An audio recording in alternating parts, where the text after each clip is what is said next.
it's a positive film.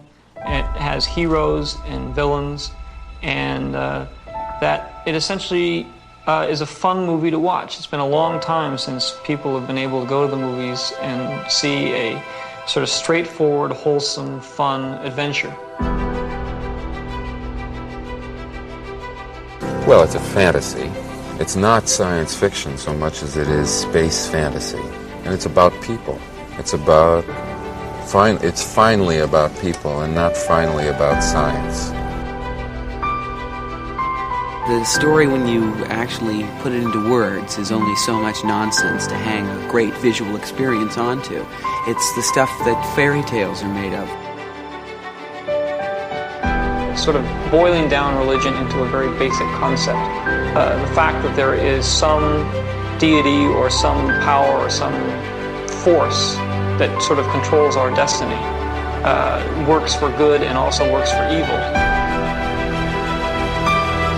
Marvellous, healthy innocence. Great pace, wonderful to look at, full of guts, nothing unpleasant. I mean, people go bang bang and people fall over and are dead, but, no horrors. A sort of wonderful freshness about it, kind of like a wonderful fresh air. It's got whatever you want it to be. It's pure entertainment. It's like a roller coaster ride, and it can be interpreted as long as you enjoy it, which is the intention.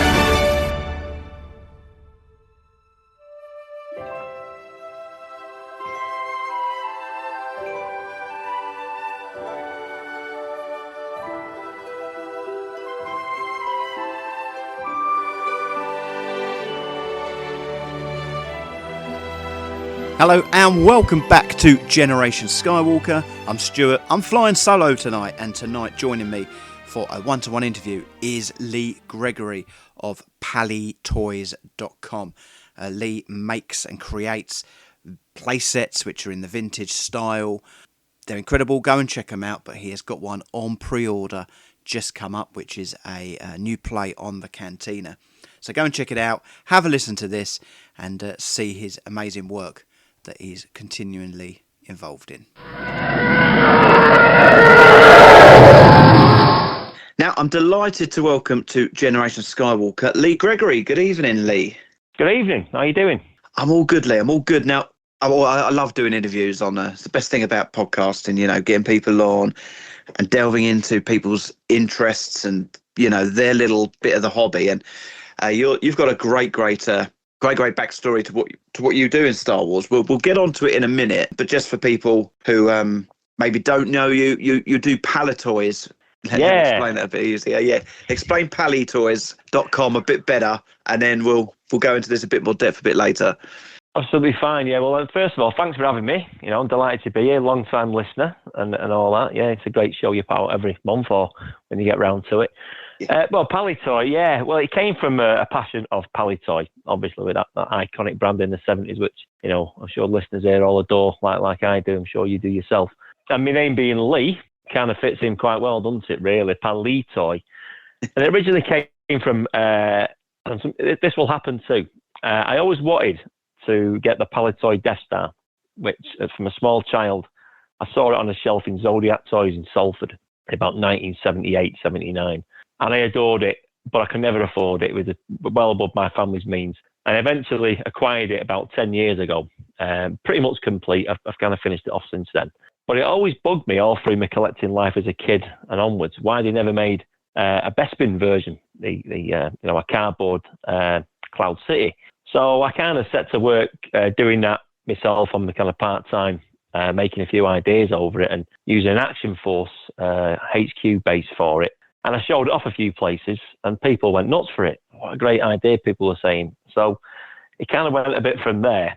And then I met a guy who's local to me, who's now my partner in this, a guy called Richard, who's a genius. And he's a prop designer for the BBC and ITV. He's worked on things like Doctor Who and things like that. So we got talking and I mentioned vacuum forming, which was the Cantina, as we know, in the Droid Factory. And he said, well, I can vac form. So I drummed up some ideas, and the first idea I came up with was the Palitoy Death Star detention block. So we did a prototype of it, and I threw it out there, see what the reception was, and it was overwhelming. So from that first one, we're down the line now to a few. I think we're on our 5th one now for Star Wars, and it's been brilliant. The reception's been fantastic. So yeah, that's a bit of the story behind that. Yeah. So basically, you are recreating like vintage type playsets that we didn't Absolutely. get. Yeah. So before we get, I mean, that's what we're really going to delve into tonight. But before we get on there, let's go back to your childhood. I mean, a massive Star Wars fan. Oh yeah. I'm ground zero. I'm from Manchester, and one of my earliest memories is being taken to the Odeon Cinema on Oxford Road. It's gone now, we've lost it, but and next to the Odeon Cinema is a building called Central Library, which is a big rotunda. Anyway, so the film starts and my mum takes me, and when Vader walks out, I burst into tears, and I don't want to be there. This is the worst thing. Well, why is she taking me to this? This is terrible. Sat through that bit, the tears dried up, and then R2 and 3PO came on. That was me. It was done.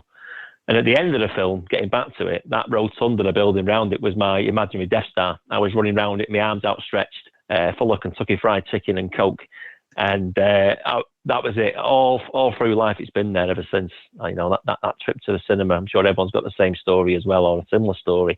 And it's kind of never, ever gone away. You know, you lose a bit in your teenage years and you get football and girls on the scene, but it's always been there bubbling in the background. And now, when you're old, you've got that disposable income a little bit and you can indulge in a few passions, can't you? And this is one of them. Yeah, you have really indulged, let's be honest. It's, and you had so you had lots of toys when you were kids? But yeah, I mean, you say yeah, but this was the 1970s, obviously, and I'm from Salford, where I'm from, Manchester. There wasn't a lot of money, no. They were accessible. You know, it was £1 a figure pretty much, I think, at the time, or probably even less. And my mum and my nana would buy me one on the market. So I accumulated, you know, a good one of them. Certainly, I mean, I remember having a vinyl Cape Jawa and thinking it was rubbish, and then getting the cloth cape one and thinking this is far better because I could take the cloth cape off, stand the cloth up. I was like, I've got 2 Jawas here for the price of one. So, you know, that VCJ, long gone. But yeah, I mean, Princess Leia, who's on my Alderaan set that I made, she got onto my wedding cake. She's the earliest figure I got, 1978, I think it was, and 79 Zodiac Toys. And I got Ben and I got Leia, and she stayed all the way through. If there's one thing I never ever part with, it'd be her, because she's it. Everything stems from her, really. Oh, that and the Marvel comic, where half it's black and white and half of it's colour. I mean, that's one of the earliest things too, but it's never ever gone away. And toy-wise, couldn't really afford the ships. I think I had the Falcon, certainly, a few of the mini rigs. And about 11, 12, I got Vader TIE Fighter for Christmas, but it was faulty because the wings kept falling off it, which, you know. So I got rid of it, sent it back, and I don't know what I got. I might have got a pair of new football boots, something like that instead. That's probably the last memory I've got of collecting Star Wars toys of my child. About 12, I got out, but I'd seen by that point, you know, the last 17 on Salford Market. I remember seeing Luke there for, you know, 50 pence or whatnot. And again, we've all got them stories where if we'd have bought them in that time machine and brought them back to where we are now, you know, we're not doing our day jobs, are we? Because the money they're worth now is amazing, but that's irrelevant. It's that figure, that's the packaging, all the memories it evokes, just beautiful memories from, you know, a beautiful kind of time in my life. It's nice to get that kind of buzz back when I can recreate something that I do. That's it. It's explaining to people that just don't get it, isn't it? Yeah. When they come into your rooms and stuff. But yeah. So as a with the play sets, were they something you were aware of as a kid, or had a particular passion for? Well, like I say, the Death Star one. I mean, I saw it. I just thought, this is so cool. I think they had it set up on a display. I just thought, this is amazing. You know, the rooms, and you know, the fact that you could put the Luke down the garbage chute, and we had the retracting wall for the garbage chute as well. I mean, I think this is amazing. When you see it as a 4-year-old, I mean, you've got aunties older up, but they've got the dolls' houses in the house. You're thinking they're rubbish. I think I might use my auntie's doll's house for a bit for my Star Wars figures. But I thought, that is what I want. That Death Star is what I want. But it was always, you know, out of the family's price bracket for presents. So no, and I probably do what everyone else did, really. I kind of like bed sheets for Tatooine or Hoth and things like that. You kind of throw them down, or bits of polystyrene packaging. Anything you get to put your figures on was good enough, really, because your imagination knew no bounds. You just went for it. That's it. That's it. We had, my brother was 8 years older than me, so he had all the original toys, but he did have the cardboard Death Star, but it got trashed. Yeah. When you proper play with it, maybe they look amazing on display now, but they did used to take a pounding. Nobody touches mine. for me, it is the out of everything in the vintage line, it is my favourite piece. Rightly I so. think without a shadow of a doubt, it's such a good item. The artwork on it is amazing. I mean, I don't know much about artwork. I spoke to Bob Breakin a few times on it with Echo Live and stuff, and he's a fan of what I do. He's been brilliant, really supportive, and he's even signed one of my play sets. But all that was kind of made by hand, a lot of that, weren't it? Kind of hand drawn and stuff. And I think today it'd be all AI, and that's why I don't really like all that stuff. It's too real. That's got a charm. That's a piece of artwork in itself, and the way it fits together is the engineering that went behind that was phenomenal, I think. Yeah. It really was impressive. Toys at the time, right across the board, were like it though, weren't they? Like, Definitely. They have lost that. So you said about your first thing in your head was like, oh, that'd be amazing as best bin. How old were you when having those fours? I think I got to probably not far off the 1980. Where I'd seen again the Death Star probably on display and probably a bit cheaper, but again never got it. But it just hurt me all the way through childhood. Why? And then I got the Toll Marks guide in the 90s, and I was flicking through thinking, surely it got done. When I'm getting back into it, because I've got a boy who's 33, believe it or not, and he was in Power of Force 2, perfect time for it. 96 when the films came back out. So I got back into collecting around then with him. So I got a Toll Marks guide, and I was flicking through thinking, and I saw the Sears one, that flimsy paper cardboard one, which we know. I think, is that it? Is that the best they could do? That's absolutely rubbish. The disappointment then, we're probably like 25, 26, and we're just like immense, like, this is garbage. So, I was scouring like car boot sales and bric-a-brac stores for figures at that time, buying back the bits I didn't have. And yeah, I mean, once I got my 96 run sorted out all loose, I moved on to ships and play sets, and it never went away, that urge to buy the Death Star, until I got it maybe 10, 12 years ago. But that need, probably an OCD thing, who knows what it is, undiagnosed. Why wasn't it done? It never left me at all. Really? So, and I'm pleased I could go on. I find it's fascinating that even at a young age, you were envisaging, oh, that would be incredible as best bin, where like most kids were just, I mean, Jez, for example, on our last committee, we talked about, we rated the first 12 figures, and he was putting them down because they only did this in the film. There's no imagination, where you're already thinking outside the box on that, which is, what do you do for a living? I mean, does that coincide with what you do? Well, I'm a former archaeologist, and now I'm a teacher. So no, I'm a history teacher. But I do teach a lightsaber in my hand every day. I do bring my passion pointy into stick, it. Yeah, so it's a pointy stick. Yeah, so I use that and I fall on it when I'm, getting killed as a, in battle or something like that.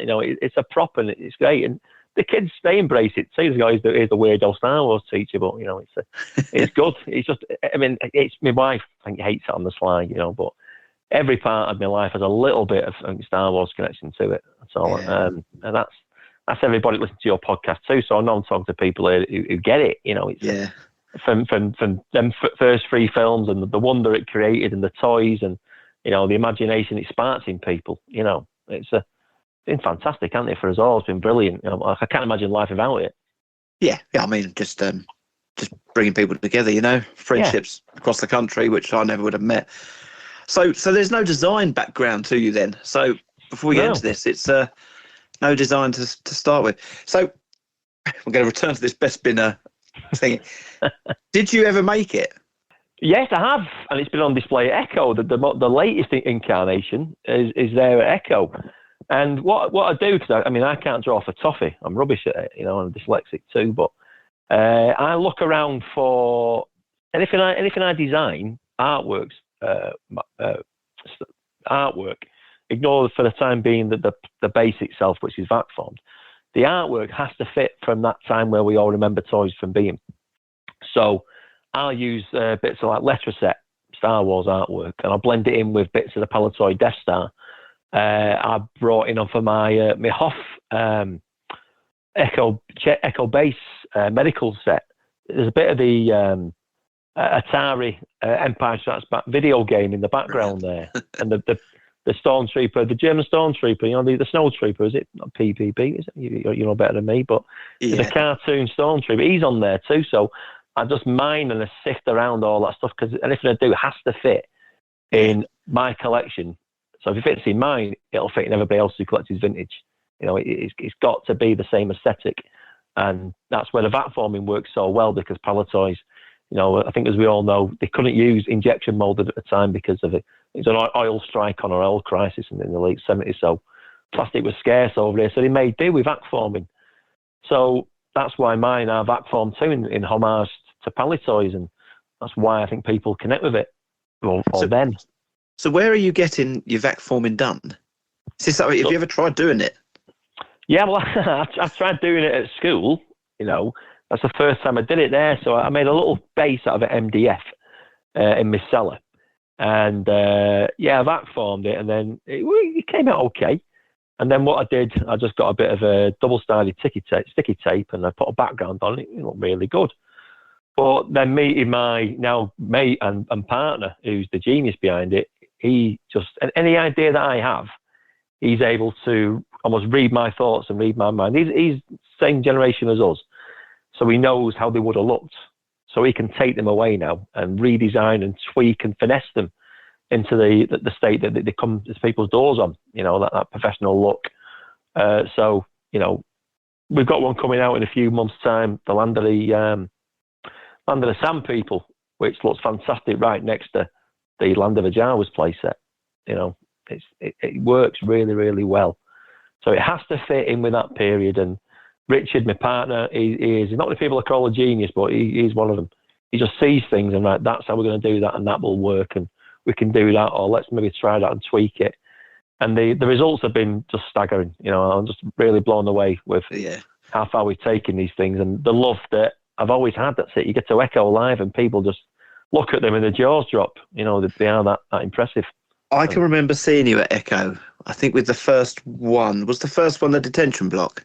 That's right, yes. Yeah, the Death Star detention block. I can remember you just, with this idea and whatnot. So I just want to take it right back. We'll go through what sets you've already produced in a minute, but we've mentioned the Death Star and the Bespin, but when did you finally sit there and think, I'm going to make these sets and I'm going to take it to Echo? What is that? What does that journey look like? Well, God, it's going back a few years now. I think the first time I went to Echo was the first one after COVID, where they did it.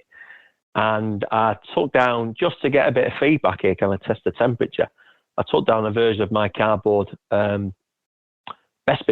And Jason Smith very kindly let me kind of, stick it on the end of his table. And people were coming across going, this is amazing, this is really good. And it was thrown together, literally. Yeah. Me and Miss Stella, and printing out some stickers at school and sticking them on there. But I thought, right, I'm onto something here. This is pretty good. So by the time the next one comes around, I'd met Richard, my partner, and we thrashed this idea out of doing the vac form one, like I say, is it. And by the time the next one came, I think it's where you might have saw me then, and it evolved into a full playset with box and stickers and die-cut stickers and instructions. So it was a pretty rapid transition, really, from the first kind of maybe 6 months between the Echoes, which is probably late 2022, 2023. I put the first one on sale. And again, I was completely unsure how it would go. So I put on a few Facebook pages, and again, it was really, really, positive. So then I set my own Facebook page up, and I thought I'd get 50 members. Within a day, I had like 500, and within now I'm at like 3,500 members of it from all around the world. People, it's just grown and grown and grown on the strength of that first one, and it sold really, really well. So much so that the black version, which everyone kind of bought, I was asked by a Greek chap who'd seen the original prototype I put on, a red version. So it spawned an offshoot red version, which is one of the rarest Palitoy products out there. And there's only about 6 left, so anyone listening wants to get a bit of history, dive onto palitoys.com and grab yourself a bargain. So that one went really well. And then there's obviously demand for what else can you do? And that probably takes me back to my original Princess Leia, because I can't put her on my complete 96 run, because they're all kind of pristine. And she's battered. She's got no nose. She's completely worn. So I wanted somewhere nice to display her. Then I discovered Letraset, and they've got a Letraset inside the Death Star scene with exploding Alderaan. I thought, well, I'm going to use that. So then I merged it with bits of Palitoy Death Star and bits of the Kenner version of a Death Star, which is, I think, now my new holy grail to buy. I've not got that piece yet. And that one went out again, and we went a bit further. We did a mouse droid included in that one. So again, that was another evolution, another stage of it. But one of the ones, again, an open goal. And that's it. This is what I try and do. I try and fill the old, score the goals that Palitoy and Kenner should have done in the 70s and 80s. Why did they never make a throne room? Probably the pivotal moment, of 3 films culminating in the throne and the reveal of Darth Vader's face and stuff. And so I made that. We had to go up making that with, the Emperor with a throne. And again, phenomenal reception, complete, love for it. And the last one we've done before, what we're going to get onto later, I suppose, is again another miss, was the Echo base with the Bacta tank. And we released that, and that's been the bestseller. That's incredible. I'm lucky because what you find in this community, and I only ever, let's make this really clear, I don't do repro. I don't reproduce anything, in the same style as what's been done before. I'm against that. But there's a guy out there you may have heard of called Graham from the Next 17. He releases unproduced figures, and he does a good job. There's another guy out there who we won't mention because I know he's very controversial, and I don't have any dealings with that fella. I know you think you know what I'm talking about. But Graham only makes figures that only have ever been unreleased, done. So he made a Bacta tank Luke. So it dovetailed really well. So they complement, the way them 2 sets complement each other. We pushed each other's sales, and it was a phenomenal success for us. I've seen them when I've been at Echo. You've often got them displayed. Yeah, in your scenes and setups, and they're great as well. Yeah, they are great. They're just getting better and better. His work's getting better and better. So I know what's coming in the pipeline for him. I won't reveal anything, but there's more collaborations to come. I'm certain of it. Yeah. So I just I'm on your site at the moment. So if anybody's interested in checking these out, go to palitoys.com. So that's PALEETOYS.com. But let's just go through. Obviously, we're an audio podcast. We will put some images on these on our social medias, but I just want to go through the designs of these because they're great. I mean, they're great. Just to give people an actual idea of just how great they are. So, like the Space Station of Death, you've got it as on your Yeah, we've got to play a little game with copyright issues and stuff. So yeah, I love it. So this one is still available online. Yep. And you've got your vac form base, and this is quite nice because your cardboard backdrop, like the playsets would have, is to the left, and the base is coming out on the right as well, isn't it? So it's got the what do you call it? The Obi-Wan. Yeah, we got the tractor beam. Exactly, the tractor beam is the word I'm looking for. Yeah. Which is great. So you've got the tractor beam with like the base for him to stand on one side, and then the other side you've got the desk where Han and Luke in their boring stormtrooper outfits. Yeah, not this one. This is a good conversation. It's a detention block down the side. It's such a good, such a great image with the Death Star in the background on the screen.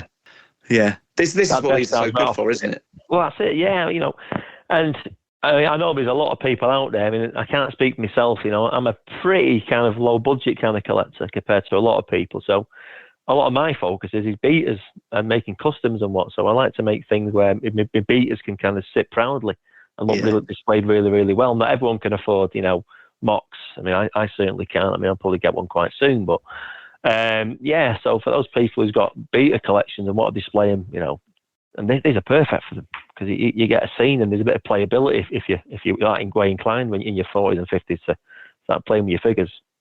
They're great for it. Yeah. Yeah, and like you say, you've got the red base on here as well. The named it the retro red variant, like that. I mean, it does pop actually, doesn't it, with the red base? It's really good. Yeah, it's really good. And that comes with a sticker, which is a recreation of the 159 stickers on the last 17. So that comes with an exclusive sticker put on the front, retro red version, in that same style as the 159 sticker. So a little tweet there for people who will display that. Like that. And then, so also, you've used the same design set, but you've made the Imperial Emperor's Fight Club, as you've got it named on here. In front of the Emperor, the Death Star Duel. You've just been talking about it. Yeah. Again, great image. You've got his chair in the middle, the Emperor's, and steps going up. The chair was hard to do because obviously we don't bend the figures. There's no articulation at the knee, which I hate them figures that do. I'm completely just 3 3/4, 5 parts of articulation. That's all I collect. But you have people like going, oh, why can't you make this? Why can't you make that? Well, go back to 1983 and get the Emperor to bend his knees then, because it couldn't be done. But it looks really effective with him sat in that throne, or is this like going to stand up and kind of You've walk got him stood up, yeah. I can just see him going, good, yeah, kind of. Exactly, that's it. Before the laser beams start coming out of his hands, yeah. Yeah, and then you've used that again for the Alderaan. You've changed the image where the chair is, and you've got Alderaan blowing up, which is a great. There's tweaks in the base there too. So I unashamedly, because how many times did Palitoy get away with the same trick, and Kenner with they reused the Land of the Sand People for a Hoth play set, exactly the same base, just recalled it white, but there are where it is similar. It's not the same. There's steps on the Emperor's one, but there's no steps on the Alderaan one. As I'm looking behind me just to check my information. Yeah, there's no steps on that one. So again, it's a little twist on it again, just changing things, modifying it, keep people interested, so you're not repeating the same thing over and over again. And then you've used the design that the base is red and made an Action Force one, which is, that's so sensible. Because again, massive collector base. Are you an Action Force fan? Yeah, I am actually. Yeah, that was kind of Star Wars and Action Man were two things that I remember really well. Star Wars obviously more fondly, but Action Man was on the scene in my childhood. And then they brought out the Action Force. I thought, these are brilliant, Star Wars size figures. And you could get the red shadows and stand in your stormtroopers if you wanted to, which I did. But yeah, this is just that's something about that 3 3/4 kind of size figure, and it works really well on the display. So I didn't have a massive collection. I'm amassing a small collection because that's all I needed to do. I just fill a gap in my cellar with a little bit of Action Force memories. But I thought I can do something with this. I can appeal to that market too. And it's actually Bob Breakin who came up with the idea of doing something for the Red Shadows. So we did. So there you go. Do you want any more validation than that? Bob Breakin telling you what to go and do. And the fact he said, he said, you should have worked for me. I said, Bob, I'd be 3 years old. So it was labour laws aren't that good in this country. But to get his validation and say, go and do that, and I did. And I showed him at the last Echo. He went, wow, that's amazing, So that was good. Yeah, there's still a few of them left as well. Cause obviously, it's nowhere near the same market as the Star Wars one. So it's a bit of a pump, that one. Was it well received, though? Because, you're going into a market where they probably didn't have a lot of that kind of stuff. But actually, it's a really great way of them displaying some figures. Yeah, it's certainly far more niche than Star Wars. I expect it to be better than it did. It's finally sold out now, which is good. And we can maybe put a few more back on sale because the past few months it's picked up, and it's not like we get on the community on Star Wars where everyone knows everyone else's business, kind of thing. It seems to be kind of more organic there. I think people kind of talk, actually face to face on them communities. I don't know how they do it, but once I sold one about a year ago after a bit of a lull, I got a massive kind of buzz. So some went to America and some went to the UK. I think one went to Switzerland and France and things like that. So, but I can't work out why that one suddenly took off again. I just don't know. I wish I knew because I'd be tapping that probably market shared more. somewhere that you're not aware of, and it just spikes that interest again. Yeah. I've asked people, I've asked buyers, how do you know about it? Oh, we just saw the website, so I don't know. But what we could do with that one, what is a thought, is just using the Echo base playset and tweaking that because the monster green creature. And I could put him in there like a spawning tank, so we can reuse it like Palitoy would have done, them kind of ideas, and getting value for money out of the molds. Well, you just mentioned it, Len. Let's get to Echo Base, because here we're going away from anything we've kind of seen, but kind of was needed. This is a playset you've come up with, which actually in the vintage line you've got FX7, you've got 21B, and these characters there that you can populate this playset straight away. It's brilliant. You could, like you say, the back to tank there. You got Luke in his nappy or whatever he's wearing, and a really, really great idea. And I'm looking at it now. I can see your Hoth stormtroopers coming in. There he is. Yeah, with that imagery you've taken, which is brilliant. It's just I love the fact that you've called it a tanning salon on your site. That's my what do you call it? Surreal sense of humour comes into play sometimes. I'm guessing this one was popular. Yeah, it definitely was. Yeah. What's great about this one is because where the ones we spoke about, in the past few minutes, have been like internal kind of Death Star things and whatnot. This is like an outdoor environment a little bit, so we have to test ourselves there a little bit by getting the snow features and what we did with the snow. I don't think you can see it on the photographs, but if you can visualise the Imperial attack base on that one, it's got footprints through the snow. So we recreated that through the snow as well. And it's craggy, it's kind of icy, the environment we've built there. And it works really, really well. And just putting that back to tank on it, I mean, I'll give you a bit of the biggest buzz I get from what I do is where you have this idea in your head, and then you've got the first prototype made, and you put the first figures on it. And I just think I'm the first person in the collector community who gets to see these figures we've all grown up with in this environment, in this setting that we've probably all thought about in the past. I wish I'd have done that. I wish I'd have done that. So when I get to do that and we just sit there, I just look at it for a few minutes, just smile like, that's where FX7 should have been all along, and that's where 21B should have been behind the desk, mixing some music or something like that. And then you think, why didn't he make Luke in a... that's it. It's all about filling them gaps that we never, ever got. And there's loads of gaps that they could have done. Maybe the sense of market was moving on. We were all growing up and it wasn't going to be there, which obviously sales dictated that. They fell away. But there's so much more they could have got away with. So much more. And that's the joy of what I do. I'm also aware that now it's obviously not on your site, but I've seen it. I'm sure it was at the last Echo. Another Hoth-based one with Luke hanging upside down in a cave, or have I dreamt this? Because I cannot. No. You're right to remember that one. Yeah, I get the Wampa cave. Starting to think I've dreamt it because I can't find an image of it. Yeah, you'd done the Wampa cave, which I thought was also brilliant. I'll get one across to you. I'll get a picture across to you. Is that in the... I've just found one on Instagram. Just found it. Is that going to be in the offing? Yeah, that'll be in the range, yeah. What we need to do, or what we are doing now with the let's call it wave one, I've got away with using the same size box for the past 4 play sets, which has been great economically wise. You're going to reuse the same cutting form at the printers and whatnot.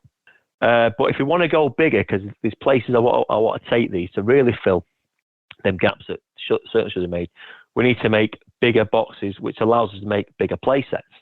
And, it'll need a cave, what we're talking about there, the Wampa cave. So it'll need more depth. So now we're getting a bit more ambitious. Wave 2, or maybe even wave 3, will mean bigger play sets.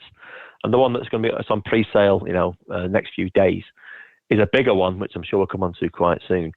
So it's an evolution towards things like the Wampa Cave, the Land of the Sand People, which needs a mountain or a small hill or a tussock for Luke to fall off and the sand person to go with his stick above him, the gaffy stick above him. So now we're getting more ambitious. Things like the Wampa Cave can happen, and Luke is upside down. He can hold his lightsaber upside down too. outside. You can put your wamper for the first time somewhere, and you can even lie down a tauntaun and have handstanding over with a lightsaber if you like as well.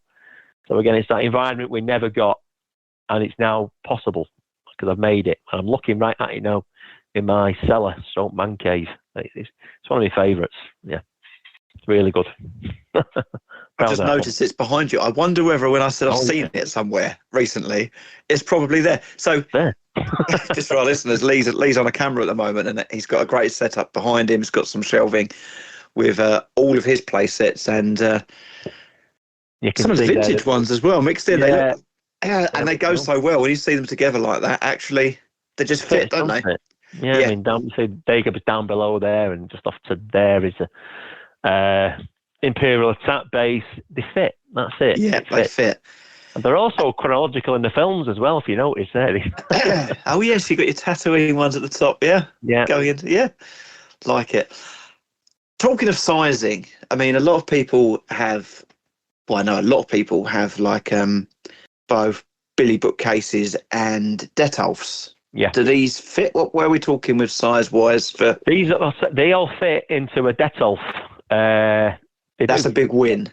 Yeah, that's it. Yeah. So if you've got a Detolf, you can get 4 my playsets in there, or you can even get them connecting things now to get, actually extend your capacity by getting extra shelving in there. So yes, they do. Yeah, they fit in there snugly. That was one of the remits I gave Richard initially.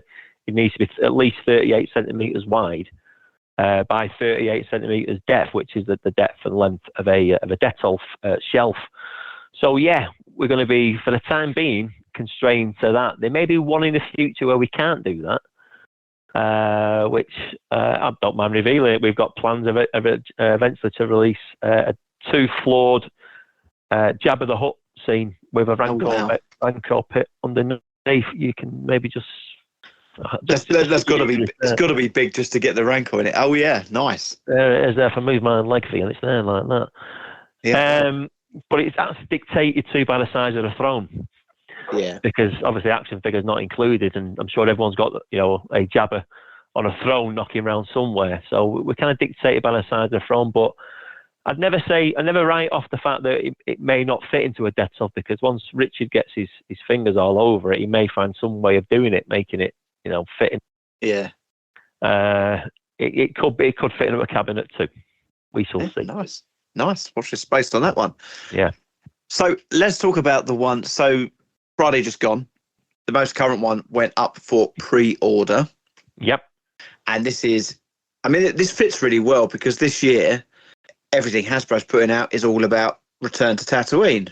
And so this fits perfectly. So this is an updated Cantina. Can you describe it? Yes. I will try to describe it for you. So as we know, I've got 2 versions. I've got the Kenner version with the movable features. I've got the Palitoy vac form version of it, but they are quite small. And, again, maybe an open goal and a miss from the lads at Kenner back in the day was they only really give us 4 creatures for it, and Obi-Wan and Luke. You could put Chewie in there and Han, obviously, and with the 4 creatures, droids aren't allowed in the pub, obviously.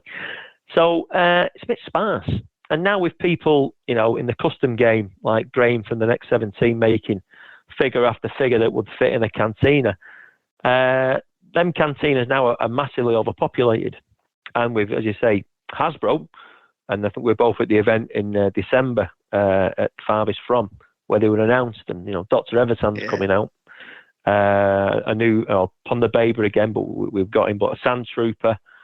I thought, well, maybe it's time here to expand it a little bit and just have a little play around with it. And again, it was one of them. I'll just throw it out there first of all, see what the temperature's like in the community.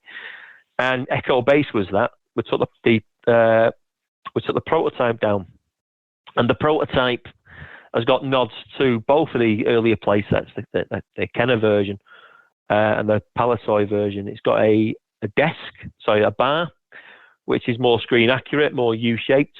And again, there are people out there making, and Graham is the guy for that, a Woo-Her figure. So you've got an actual, a barman to stand behind it now.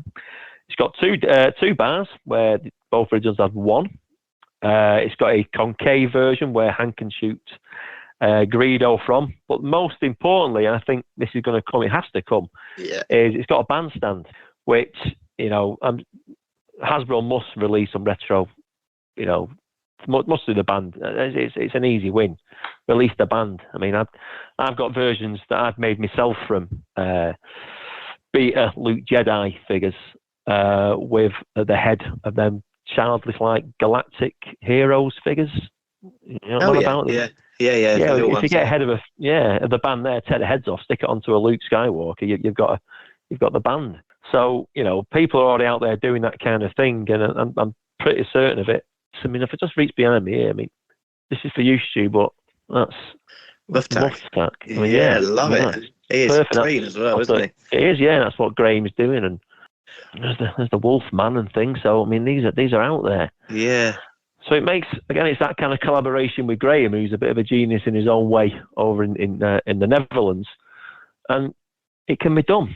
It can be done. So what I've produced is something that's double the size of the original playset. The Palatoys and the Kenner version of it. It's yellow, keeping in style of it, because people, why is it yellow? Why is it yellow? Well, because the earlier two were yellow, you idiots. It has to fit what we would have got. And it does really, really well.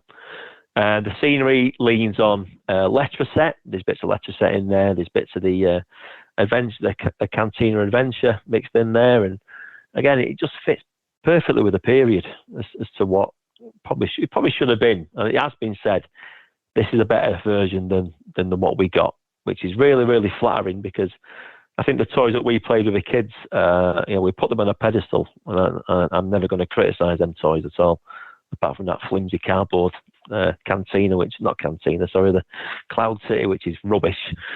But yeah, it's an updated version of it for retro figures that are coming out, but also your classic figures and the custom community too, who are making some great stuff, and I'm part of that. So yeah, I've just got it open on your website at the moment. I mean, you've got a great shot in there. You've got it's a mix of the old vintage figures and this Graham's figures. You've got 23 in that scene, and it doesn't look cluttered.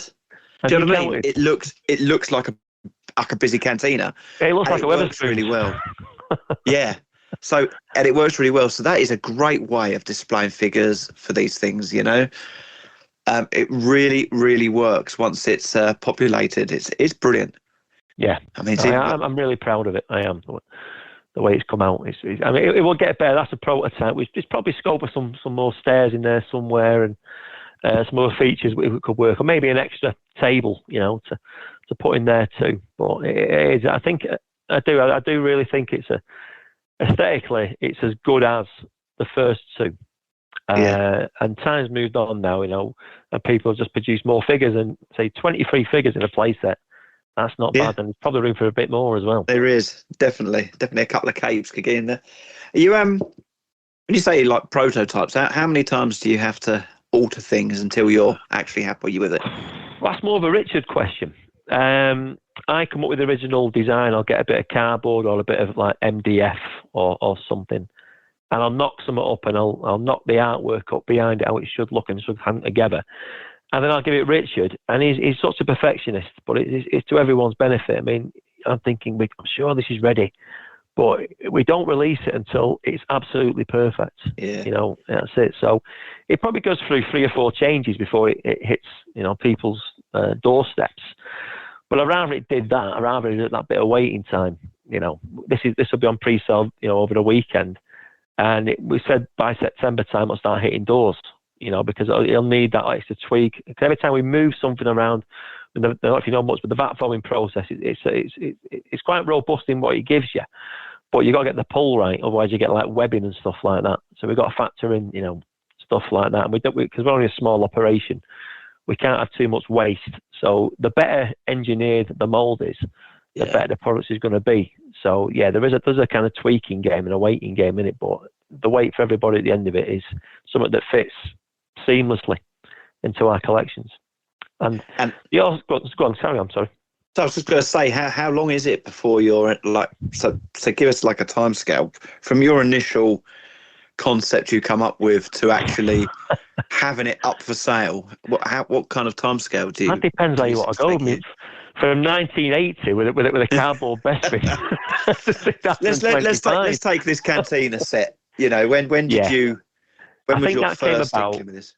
I think that came about on my drive back from farthest from. I thought maybe this scope it a decent now, but people had always asked me in the past, you know, can it be done? Can it be done? So I think over Christmas time when I got back, I got some just sheets of like grey board and went into the cellar, which is a kind of man cave, and I got a shelf of the Detolf, I can't remember what they are, but got that out and measured around it and worked out my prime area I could use, and then started just playing around with some shapes in cardboard and how it fit together and how he envisaged the bar, because the bar in this version of it is the same technology they used on the Palitoy version, which is a cardboard surround with a plastic top on top, a plastic lid, because of injection molding we can't produce that.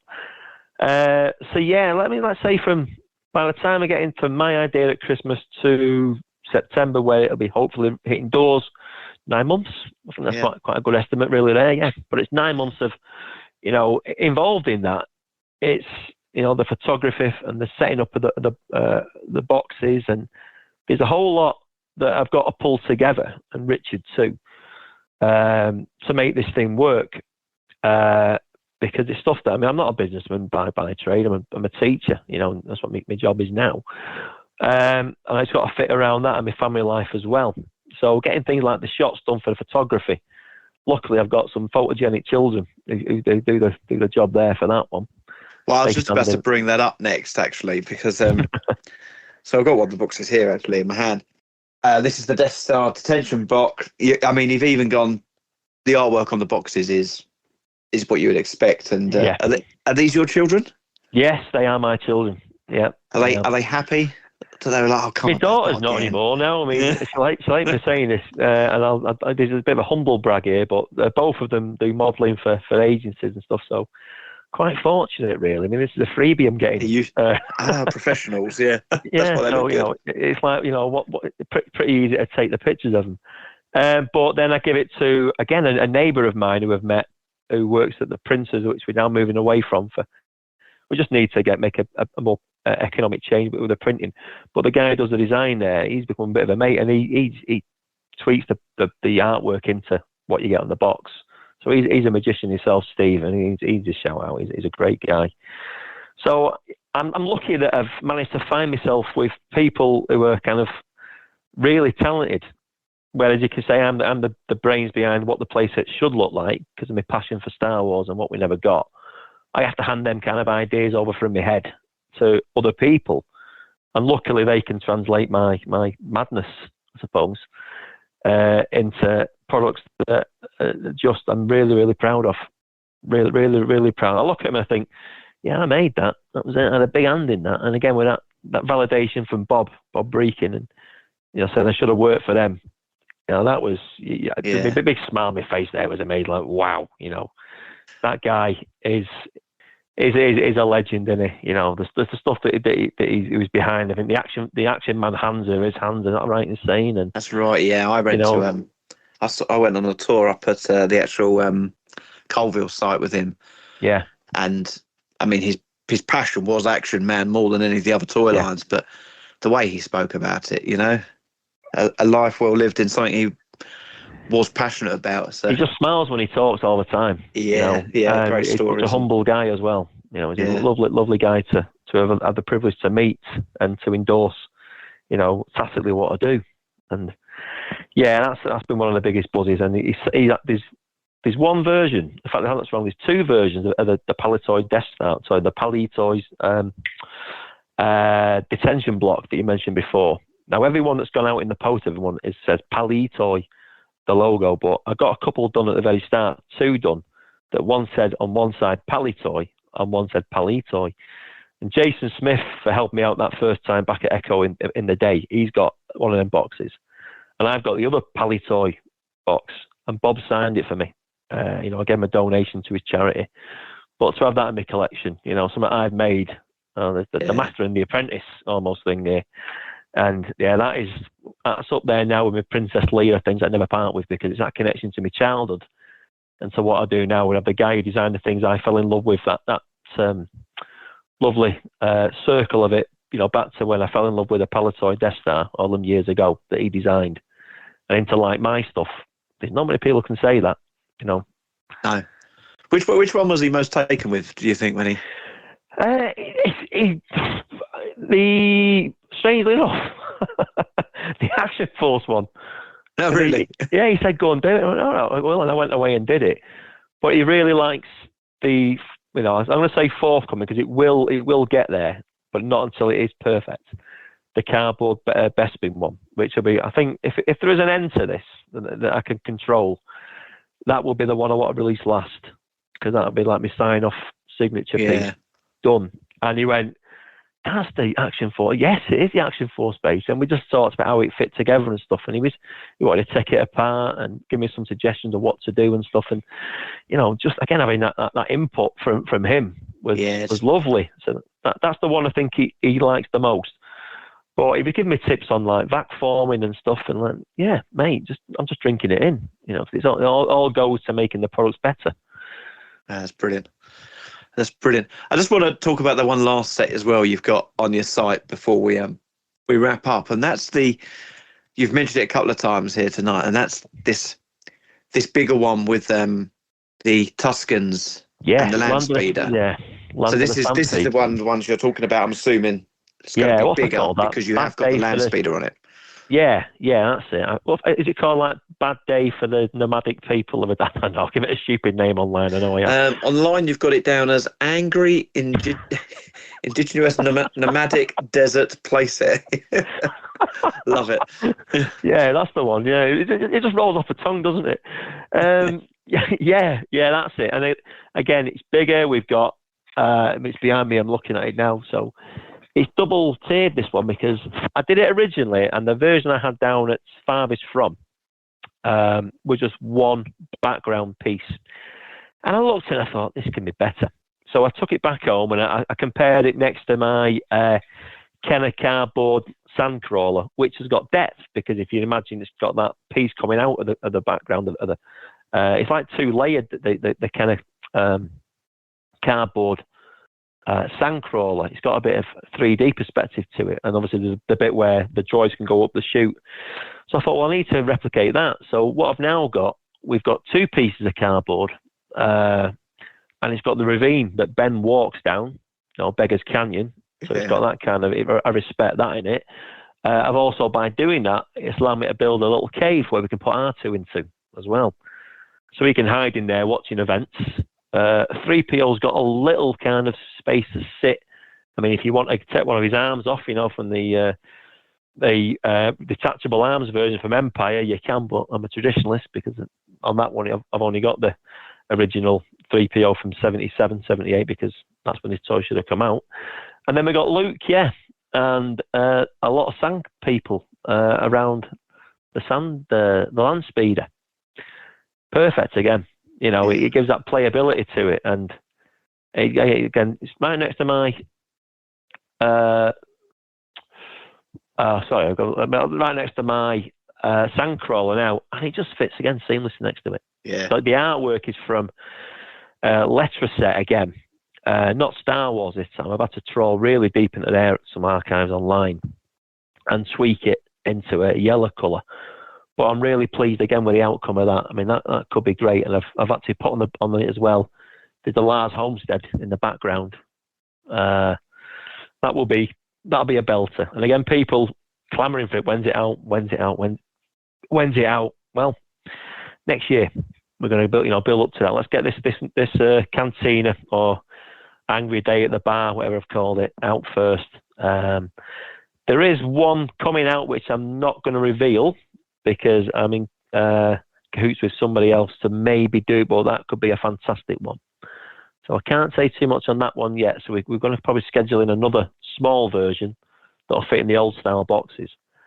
But yeah, watch this space for that one. Now that is something that's could be pretty good. But I'm sworn to secrecy on that, so I can't reveal that yet to you, Stuart. But if it's Echo Live and done for it, because I'll be at Echo Live from my usual table, it could be on display there, which would be great Nice. for people to see. I mean, there's still quite a long way places you can go, isn't there? Well, there is, and there's one we've not spoke about, and there is. I have a prototype not on me, but it's down at the workspace where me and Richard work out of. I've got a vac-formed, very tall carbon freezing chamber, which Yes. should have been done. You know, it just should have been done. No question about it. But that'll need us kind of getting a little bit away from vac forming, because we'll probably need a crane there. So we might have to kind of work with some people in the injection molding industry to make us a crane, because it's got to work. And what we'll probably do with that one, we'll make a better version or a more updated version of the carbonite block. But again, not repro. It'll be distinct and only unique to the Palitoy playset that we bring out. You know, there's things like that in the post. Let's say that in the future, but it's pretty bright. Yeah. Look forward to where it's going to go. A nice Star Destroyer bridge for the bounty hunters. Yeah, Nice are you base. stalking me? Yeah, that's again the artwork. Bit of Endor. Endor, and the obvious one there's the bunker, isn't it? Which has been done, but not very well. So I have got plans to take off. Yeah, I mean, I'm not saying now. So yeah, I've got plans to do a bunker. And if imagine lifting the bunker up, there'll be an interior scene in it. And Stu, if you wait there, I can show the artwork after we do this if you want a little bit. But yeah, the artwork is already done for that. So again, if you imagine a scene that wasn't done, because we all know these films like the back of our hand, I've already thought of it. Right. So we're okay yet for a few yet. Yeah, I think there's a few still to come. Yeah. Lee, it's brilliant. So let's just go back to the pre-sale. So they went on pre-sale yesterday. You said they'll probably be shipping September time. Yeah. How can people order and go and see them? Yeah, pre-sale. So they're going to cost £98.